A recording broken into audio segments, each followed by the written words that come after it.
কুড়িগ্রামে রাতভর বৃষ্টির মতো ঝড়ে শিশির বিন্দু। এ বিষয়ে আরও বিস্তারিত জানাতে কুড়িগ্রাম থেকে সরাসরি যুক্ত হচ্ছেন সহকর্মী জাহিদুল ইসলাম জাহিদ।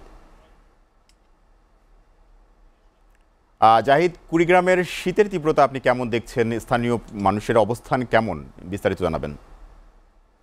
সোহেল, আপনি জানেন যে আজ গত 3 দিন থেকে কিন্তু দিনের অধিকাংশ বেশিরভাগ সময় কিন্তু সূর্যের দেখা মিলছে না, মেঘে ঢাকা থাকছে এবং ঘন কুয়াশায় পুরো অঞ্চলটি ঢেকে থাকছে।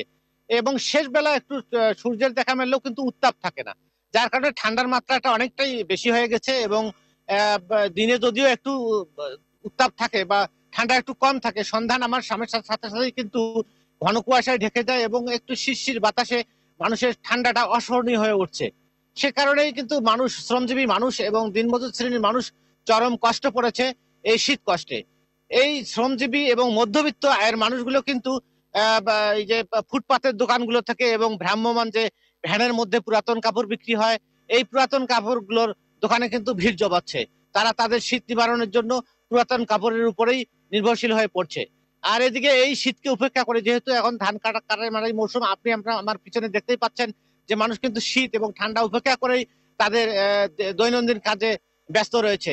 এই পরিস্থিতিতে মানুষ কষ্ট অসহনীয় হয়ে যাচ্ছে। এই আপনার আবহাওয়া, রাজারহাট আবহাওয়া কৃষি পর্যবেক্ষণ কেন্দ্রের ভারপ্রাপ্ত কর্মকর্তা সুবল চন্দ্রের সঙ্গে কথা বলছিলাম।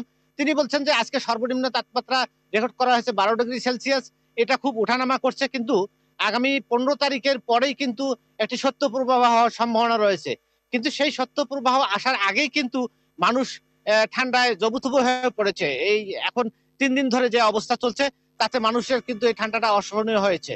এই অবস্থায় অনেকেই বলছেন যে যেহেতু এই দরিদ্রতম জেলার এই মানুষগুলো দরিদ্র এবং প্রায় 4.5 শতাধিক চর, সেই চরগুলোতে কিন্তু প্রায় 5 লক্ষাধিক মানুষ বসবাস করে, তারা কিন্তু আরো চরম শীত কষ্টে ভুগছে।